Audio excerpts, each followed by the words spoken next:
Hi everyone, I'm Paul Ténière. I'm CEO of Lafleur Minerals, and we have a project in Quebec called the Swanson project in our Beacon Gold Mill, and we're looking to put Swanson into production and also restart the Beacon Gold Mill in the next 12 months. So, pleasure to be here and talking with you, Matt. Paul, good to see you again, sir. Right, I saw the press release. I thought I'd take this opportunity to kind of get a catch up on where you are with the PEA. What do we need to know? Yeah, so the PEA is going really well. So we'll have that done by the end of this year. Our consultants at ERM are working on all the parts of the engineering required and looking at pit shells for Swanson, and also looking at all the other parts that are required in a PEA.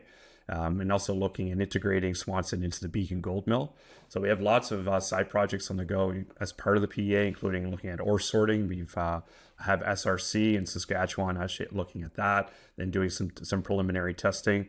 We're also going to be doing some metallurgical testing of the existing historical drill core, and also some drilling that we're doing now at Swanson, and that's to look at the metallurgical characteristics for processing that material at our 100% owned Beacon Gold Mill. Along with that, on the geology side, we're doing a resource update. As part of that, we're actually doing some twinned holes and other additional holes at the Swanson deposit. We got at least a dozen holes that are being done there. We're more than halfway through that now, and we're just waiting for assay results to come back from that. The purpose of that is to verify the historical drilling, but also looking at infill as well. So we'll have all those results back in the next few weeks, and that'll all be part of the PEA. So we're doing a mineral resource update, the PEA, and again, we're looking at having results out in December. Okay, well, let's get a bit more into the weeds with regards to the scope. Can you tell us a little bit more about some of the? So I just want to sort of sense of like what's coming, and what's the opportunity ahead of us in terms of like things like mine design assumptions, or tailings lift, etc. I mean, what can you tell us? What have you tasked ERM with? Yeah, so we've tasked them with looking at Swanson deposit, which is on an existing mining lease. It's again 100% owned by Lafleur, and to take that deposit, mine it, and truck the ore down to the Beacon Gold Mill. So the Beacon Gold Mill is about 45 to 50 kilometers south of Swanson, and from the very beginning, as part of this PEA, we've looked at integrating these two projects together. Traditionally, they were kind of looked at as separately. I mean, Beacon Gold Mill was used by Monarch in the past for their Beaufort mine, and so we're looking at, now that we have the mill, we want to actually process ore from Swanson and potentially other deposits within Swanson as well. But because Swanson is so advanced and sitting on an existing mining lease, we can get that into production fairly quickly compared to maybe other deposits in the region. So the PEA is looking at integrating all of those aspects into one study, into one document. But along with at a PEA level, you also have to look at the metallurgical characteristics of the ore that you're going to be shipping to the mill.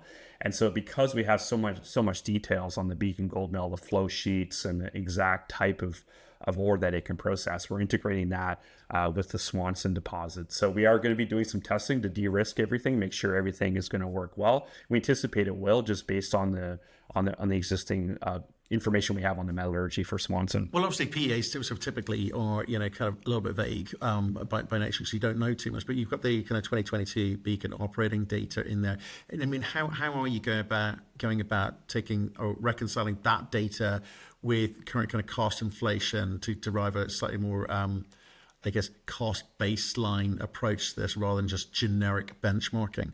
Yeah, it's kind of misleading in a way to call it a PEA. We're calling it a PEA level only because, really we're moving into a PFS level. It'll be at a PEA strictly for 43101 purposes. But to give you an example how detailed this is going to be, you're correct. And we know the production history of Beacon, and up until recently, we've done full assessments of the mill. We know how much it's going to cost to restart it and to do maintenance on the mill. So those are kind of details you would have even, prior to production, pre-production stage. For Swanson, some of the examples include, we know we've actually reached out to several contractors to find out what the trucking cost is going to be from Swanson to Beacon. So we'll have actually firm costs for that.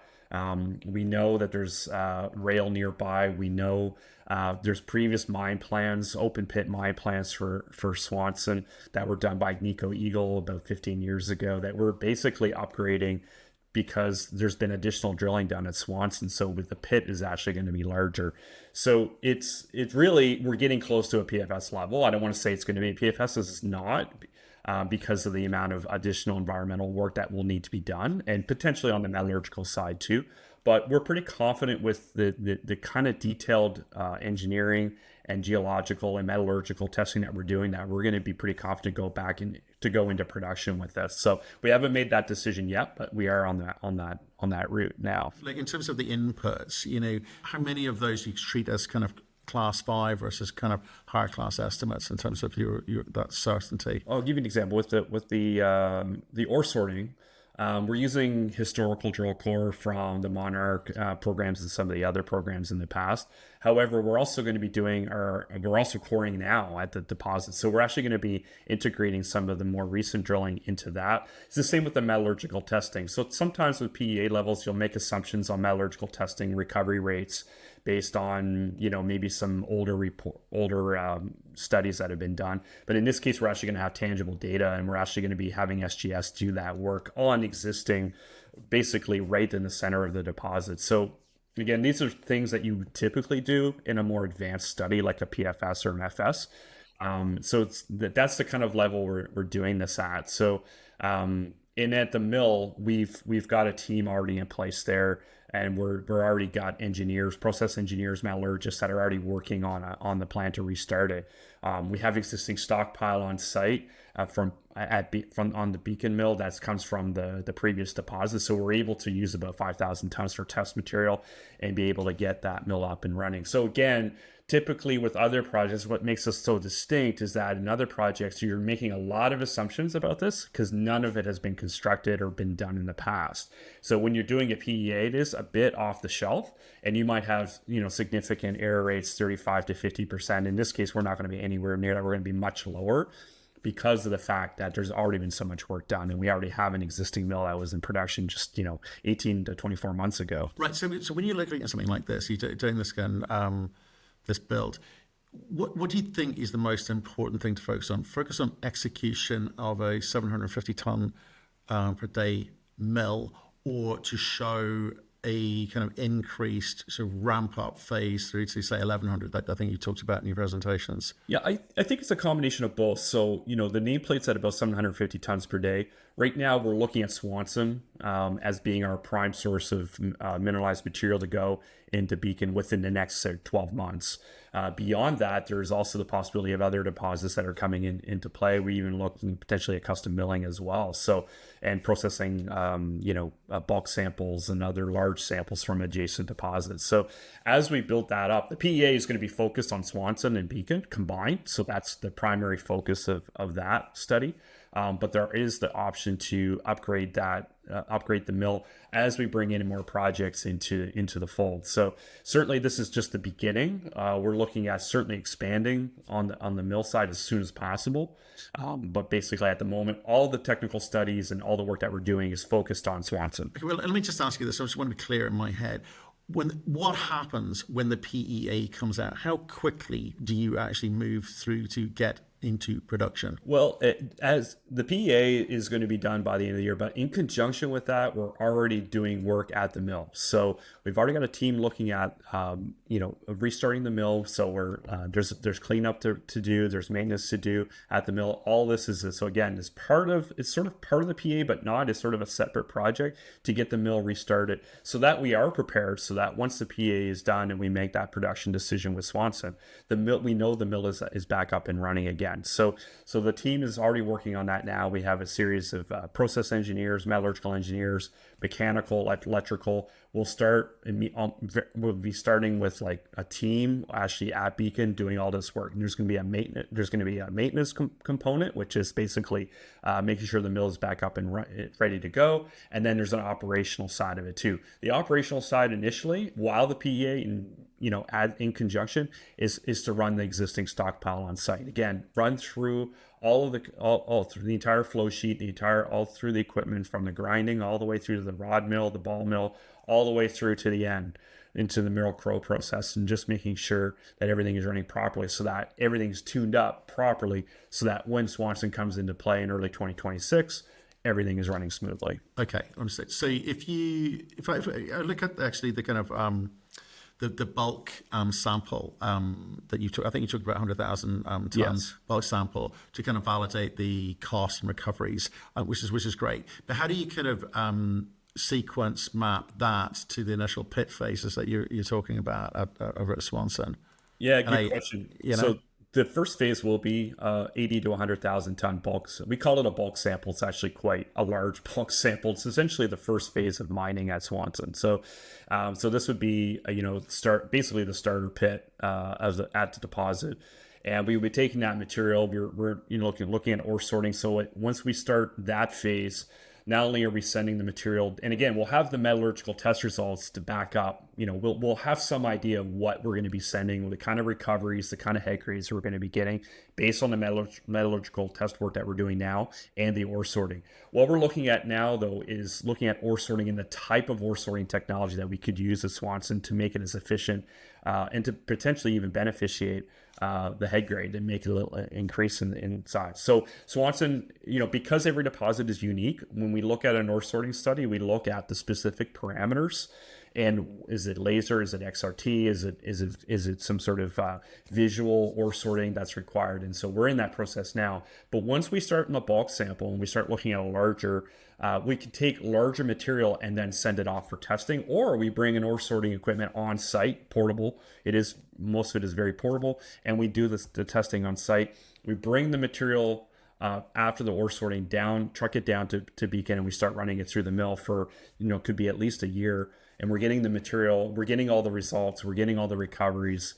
We're also producing cash flow as we do that and build up. Then we continue to expand the pit. So the pit will just continue to expand to its final size, which we're working on anywhere from at least 500,000 tons. right. Okay. So again, just looking at sort of the long lead items, this is a restart, right? Just make sure everyone understands. There's a restart of the Beacon gold mine. So for you, what are the kind of critical items or critical path items, I should say, for restart in terms of specific equipment overhauls, the tailings storage facility, permits, etc. What do you got the team focused on now? Yeah, so right now we have the team focus on a short-term startup. So essentially there's repairs that are required and maintenance that are required to get the mill back up and running. We want to get the mill back up and running and run the stockpile that's existing on site. This will allow us to run all the equipment to make sure that everything is running efficiently prior to then bringing in the larger project Swanson into the fold into early 2026. So luckily we have stockpile available to be able to do that. So right now we have a team that's looking at that. We're going to be starting repairs and maintenance immediately at the mill with existing funds. And we're also going to be building that up. Now, there's also a larger project, which is more, involving, more longer lead things that are kind of even increase in the efficiency at the mill and potentially even expand it. So we're also looking at that. And we've done those studies internally as well. So we know exactly what that plan looks like and what the cost is going to be. But essentially, we're looking at a short-term startup, get the mill back up and running.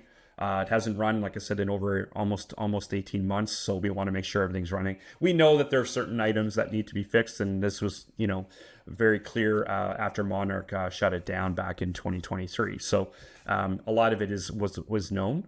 So we'll just do that work now. But luckily, it's very low cost to do that. We're talking less than 5, anywhere from 2 to 3 initially, and then even up to 5 or 6. The tailing storage facility, also there's some repairs required on that. We have to complete those repairs to go into full production. And then once those repairs are done, we would just basically need to get our inspections done. We have our geotechnical engineers that will also be inspecting and supervising all of that work. So all of this is kind of going on in the background and in conjunction with everything else we're doing at Swanson. Okay, so obviously Swanson will feed the mill. Is there any, and like you're talking about, if that work that needs to be done to kind of get it running efficiently, but is there any part of this which factors in tolling? And if so, how do you incorporate that, and for how long do you incorporate that, and how do you manage that at this stage? Yeah, we haven't really looked at much length at tolling, and the reason for that is because our primary focus has been on Swanson. Again, it's 100% owned by us, so it makes the most sense. It's also very short term to get into production, just because it's already essentially, it has been permitted as there's an existing lease. Now we do have to do an environmental closure plan for that and submit a remediation plan to the Quebec government. We're working on that now, and also the results from the PEA will then also be presented to the Quebec government on the natural resources side, so that they're aware of the situation. So really what we need to do is provide an updated mine plan for Swanson, and in the closure plan. So that's, that can be done in a matter of months. That's not going to take years to do. Okay, but you can fill the mill, you believe? Yes, we can fill the mill easily with Swanson. That's no problem. We can reach 750, and the PEA. Essentially that is going to be the model, is running the mill solely with Swanson. Now, when you're asking your question about toll milling in capacity, of course, there's probably going to be that capacity. So we haven't looked at that seriously. We're waiting for the results of the PEA to see exactly how that's going to look and what the kind of schedule is going to be for Swanson and the mill, and combining those. But certainly we've been approached by companies that are interested in toll milling or custom milling, and even processing their bulk samples too. There's many companies in the area that have 15, 20,000 tons that they would like to process at a nearby mill, essentially in the lead time, and with larger mills, or even with some of the independent consultants, sometimes takes a lot longer. So yes, there's that possibility as well. So how much does the PEA basically take into account some of the refurbishment work which had already happened pre-PEA, or it does? It absolutely does. Yeah, Right, absolutely. okay. Our engineers our metallurgical engineers looking at all of that. So they have access to all that information, and they know, and they've actually visited the mill. So we hosted ERM a couple weeks ago at Beacon, and they also went to visit Swanson. So we had an engineer, metallurgical engineer, mining engineer, and a geologist that visited. So they're fully aware of the work that's been done at the mill. Now that is being incorporated. So one of the things that they are fully understanding of the flow sheet and the type of mill. In fact, the metallurgical engineer involved in that is highly experienced, has actually worked in Merrill-Crowe type mills in the past, so he's very familiar. He's also very familiar with Beacon from his past work. So basically, what we are waiting on the metallurgical test results that's sort of get an independent, assessment of the types of recoveries and head grades we'll get from Swanson, and all that'll be incorporated into the PEA. And are you just going to focus on Merrill-Crowe? Is the PEA going to talk about alternative flow sheets, gravity plus leach, etc.? For the time being, it's looking at the existing flow sheet as it stands. Now, we are, there have been plans in the past for expanding the mill to 3,000 tons per day. I know Marnar did that as such a study, looking at expanding it. Really, the main expansion would be on the crushing side, and also on more on the finishing side. So adding a CIL circuit, for example, to get you to 3,000 tons. But really, the pinch points are on the crushing, which it always is in these mills. In order to expand them, you have to increase on the crushing side, and then also add a CIL circuit. In this case, we don't have a CIL circuit. And we'd also probably have to add a gravity circuit as well. Okay, and just again, so sticking with Swanson being able to kind of feed Beacon, etc. With the open pit schedule, in terms of the initial strip ratio, the mining rates for that feed plan, can you talk about some of the maybe ore sorting change in terms of where it changes effective cutoff grades, and maybe I don't have all that information right now, unfortunately, because Right. we're right in the middle of doing all that work. So I would say stay tuned for that information. We have some historically, we did do a scoping study, and we kind of looked at things very high level. But again, the PEA is going to be much more detailed. So I'd say, we'll have those results and those kind of numbers pretty shortly. Okay, fine. And with regard to equipment on terms of the trucking, what are you talking? It's like 50, 60 kilometers, something like that? Yes. So it's not too far. I mean, is that outsourced? Are you buying your own equipment? How's that work? We're looking at both scenarios, but likely to start, it'll probably be a contractor scenario. So Right. we'll have excavator on site. It'll be a small operation initially to start at Swanson. So you'll have an excavator. You'll have dump trucks that are hauling hauling material from, and there also could be a crusher as well on site to get it down, to get the ore down to a specific size. Now, if we're doing the ore sorting, we'll have to crush anyway. So we're still trying to figure out exactly how that ore sorting and which technology is going to be the best use for Swanson. And then, yes, we'll hire. There's many local companies in Quebec. There's always, especially in the Abitibi, there's just so many contractors you can choose from. And so, it's not just that there's one. There's, in some cases I know we've contacted at least 4 to 5 trucking companies that are, again, very experienced in mining, that are doing this for multiple companies in the region for decades. So we're able to source that and rather cheaply as well, I might add, just because of the sheer amount of contractors available. Okay, and I guess therefore we'll talk about efficiencies and debottling, debottlenecking the capex, maybe when you've done a bit more work.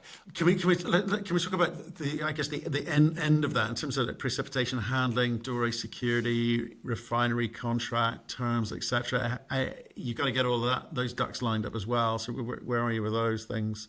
Yeah, that'll all be put into place. So probably using very similar to what Monarch did, and so the mill produces a gold doré that's usually sent off. Usually there's a third party local company that will then basically purchase the doré and then sends it off. I know the Canadian Mint does is usually outsourced for a lot of that, sort of more on the refinement side. So we'll have those contracts in place. So once we're up and running, we'll be doing that very shortly anyway, because as I said, we'll be running test material. There is a high grade and a low grade stockpile existing on site. So as we're doing our prep and as we're ramping things up, we'll be obviously producing gold. So, do you know one of the hardest things that you're going to have to work at? What spot price to use in the PEA? Yeah. Well, you and I had this debate just before this interview about exactly how that is, and luckily, ERM is extremely experienced in this. I mean, it's a multinational. They can not only tap internally into that kind of expertise, and they have, especially on the marketing side and the costing side, but access to peers and we are having that, and they're having those discussions with myself and others within Lafleur about exactly how we're going to do that, and what price we're going to use. And interestingly, because this is we're talking about a short mine life for Swanson, specifically just the lease, we might be able to test a higher gold price because of that. It's not like, we're looking at something, 15, 20, 25 year mine life. So, but the plan is to continue to increase the amount of resources that we have on the project. We haven't talked about it, and talked in the past. We're still doing additional drilling as well across the entire Swanson project area. That hasn't stopped despite our drilling there on the deposit. And then there's other projects in the area. We're also looking at consolidating as well. So there's lots and lots of options. But you're right, the gold price, what do you select? We're seeing all kinds of, we're seeing every PEA, every PFS that comes out across the world, and especially here in Canada, we're seeing an increase of $100 here and $500 here per ounce. It's unprecedented. It's unprecedented, and I think that the PA will kind of drive out the kind of the EBITDA number, the capex number, sustaining capex number, all of these, and it gives a sense of the margins that you're going to be operating at. Yes. So I think the key thing for you is going to be demonstrating to people that you're making money in this market. One would expect that you can. 2 is feeding the mill. You talk about a kind of shortish, current shortish time lifetime with Swanson at the moment. How do you get that balance between allocating capital back to exploration versus organic versus maybe picking up some of the other smaller assets in the region to feed that mill? Yeah, one of the things that we're looking at is actually there's an underground resource at Swanson too. So we haven't talked about, you and I haven't talked about that too much, but our plan is also to drill deeper holes at Swanson, because interestingly, if you look at the historical information, some of the, not so much Monarch, but previous operators that were at drilling at Swanson, they drilled deep holes, and we're finding even higher grades down dip, and actually continues, mineralization does continue at depth. So as we're opening up Swanson and we're in an open pit, there's also going to be the distinct and probably high possibility of going underground as well. So one of our plans is to, we're going to be getting additional flow through funding here shortly. Is to continue to drill and even drill deep at Swanson to really get that from, it's currently more of an inferred category. We want to do increased drilling and infilling to actually bring that up. There's also the possibility of it continuing at depth, and so continuing to drill and increasing the tonnage at Swanson. So, right now the PEA will be focused on an open pit scenario, but there's definitely going to be an underground scenario. We just have to do the drilling to really verify everything. Okay. Well, appreciate the update on where you're at. It's pretty close to when you say end of this year, you reckon? Yes. For the PEA. Okay, well that's be a great moment to kind of catch up and see how you've got on, and be more interesting to see what's happened with the market. Yeah, we'll have some firm numbers to talk about, Matt. There we go. Can't ask for more than that. Paul, great to see you as always. Glad to see everything's moving along nicely. We'll speak to you soon. Yeah, thanks very much, Matt. Appreciate it.